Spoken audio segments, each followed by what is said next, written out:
حضرت عمر کی شہادت ہے. یہودی بول اٹھا, کافر بول اٹھا, اگر 6 مہینے عمر دنیا میں اور رہتے تو دنیا میں کوئی کافر موجود نہ ہوتا. 6 مہینے. اور جب اس بطل جلیل کا جنازہ اٹھا, اللہ بخاری پڑھیے نا, اللہم ارزقنا شہادۃ فی سبیلک, اللہ بسترے کی موت نہ دینا, شہادت کی دینا. عمر شہید ہوئے, مسجد نبوی میں نماز پڑھاتے, اور جب جنازہ اٹھا تو مدینے کا پھر پیچھے جو دلیر بچے وہ مولا علی تھے. مولا علی, جناب عمر کا جنازہ اٹھا تو سب سے پہلی ہائے جو نکلی وہ حضرت علی کی زبان سے نکلی, اور حضرت علی کی ساری داڑھی آنسوؤں سے بھر گئی. لوگوں نے کہا کہ علی کیا ہوا؟ فرمانے لگے تم دیکھ نہیں رہے جنازہ کس کا اٹھا ہے, پلٹ کے دیکھو تو صحیح, تم پتہ نہیں یہ کون گیا ہے. کہ حضور کیا ہوا؟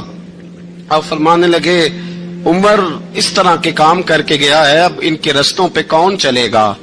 کون اس کے جگر راہ وفا میں نقش ایسے چھوڑ آیا ہوں, میں جس منزل سے گزرا ہوں وہ اب تک یاد کرتی ہے. حضرت علی حضرت عمر کے جنازے پہ کھڑے ہو کے کہتے ہیں اللہ مجھے اس طرح کے عمل کرنے کی توفیق دے جس طرح کے عمر کر کے گیا.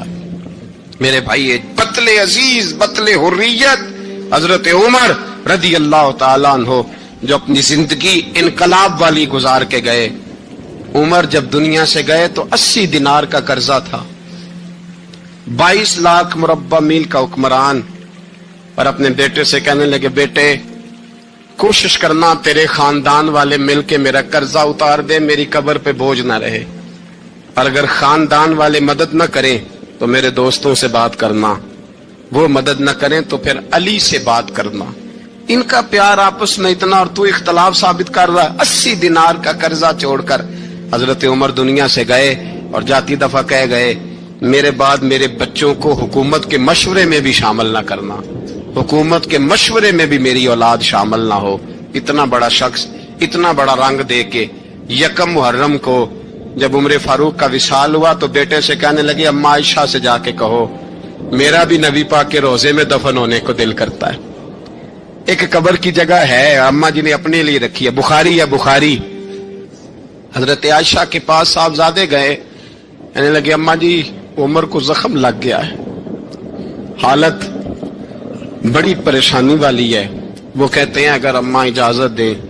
سید عائشہ رو پڑی, فرمانے لگی کہ اپنی قبر کی جگہ تو نہیں نہ کسی کو دیتا, پر عمر نے کمال ہی بڑا کیا. اسے کہو جاؤ گنبد خضرا میں قیامت تک جو مصطفیٰ پہ اور ابو بکر پہ سلام پڑے گا وہ تجھ پہ بھی سلام پڑھ کے جائے گا, جاؤ میں نے جگہ دی. اعلیٰ حضرت فاضل بریلوی رحمت اللہ علیہ فرماتے ہیں وہ عمر جس کے آداب شیدا شکر, اس خدا دوست حضرت پہ لاکھوں سلام, اس خدا دوست حضرت پہ. آپ یقین کریں ممبر پہ بیٹھا ہوں, حضرت عمر کا جب نام لیتا ہوں تو میرے وجود کے رونگٹے کھڑے ہو جاتے ہیں. حضرت عمر کی زندگی جب پڑھتا ہوں تو لگتا ہے خدایا ایسے شخص بھی دنیا میں آئے. کہ حضرت عمر رضی اللہ تعالیٰ عنہ کا آج یوم شہادت ہے. میرا تو دل کرتا تھا کہ فجر سے باتیں شروع ہوں اور سارا دن ہی عمر کی باتیں ہوتی رہیں, سارا دن جناب عمر کی باتیں, سارا دن. اس لیے کہ ذکر جناب عمر کا ہوگا پر راضی اللہ کے رسول ہوں گے. میرے رسول پاک علیہ السلام سب کے لیے دعا مانگتے ہیں نا, حضور کی دعا عام ہے, لیکن مصطفیٰ کریم نے کعبے کا غلاف تھام لیا اور غلاف کعبہ کو حضور نے سینے سے لپٹایا اور سینے سے چمٹا کے کہا اللہ میں نے تو کبھی سوال ہی زیادہ نہیں کیے, میں کرنے آیا ہوں, مجھے عمر دے دے, عمر دے دے. حضور نے مانگ کے لیا. اور پھر جب جس کو حضور مانگے اللہ سے, حضرت عوف بن مالک اشجعی ایک صحابی ہیں, حضرت عوف بن مالک رضی اللہ تعالیٰ عنہ فرماتے ہیں کہ جناب ابو بکر صدیق کا زمانہ تھا تو میں نے خواب دیکھا,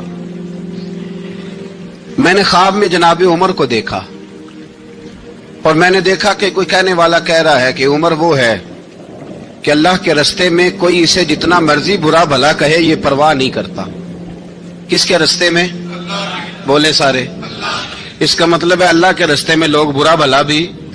قرآن مجید نے کہا وَلَا يَخَافُونَ لَوْمَةَ لَائِمٍ, کچھ لوگ ایسے ہیں جو برا بھلا کہنے والوں کی پرواہ